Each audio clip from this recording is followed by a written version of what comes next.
Zoom চাষ অনেক প্রাচীন একটি চাষাবাদ পদ্ধতি, তবে এটা চায়না অঞ্চল এবং বাংলাদেশের পাহাড়ি অঞ্চলে খুব বেশি দেখা যায়।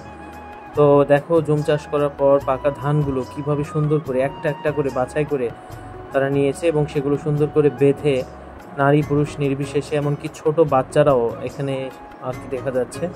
তো তারা এগুলো পাহাড় বয়ে বাসায় নিয়ে যাচ্ছে। তারপর ধানগুলো শুকানোর জন্য তারা একটা মাচা তৈরি করেছে। ওই মাচাতে তারা গোছা গোছা ধানগুলো শুকাতে দিচ্ছে। তারপর শুকানো ধানগুলো তারা নিচে নামিয়ে প্রসেস করছে। দেখুন হাতেই কিভাবে মাড়াই করছে। মাড়াই করার পরে মানে তাদের পরিশ্রমটা অনেক বেশি আর কি। এগুলো বস্তাবন্দি করা হচ্ছে, আর এগুলোকে তারা নির্দিষ্টভাবে প্রসেস করে কিন্তু নিজেরাই সনাতন পদ্ধতিতে ভাঙায়। দেখতেই পাচ্ছেন একজন মহিলা। তো তাদের আসলে কর্মকাণ্ডগুলো খুব সুন্দর লাগে। আপনারা দেখুন, এভাবেই কিন্তু জমির ধান চাষ করার পর তারা প্রসেস করে।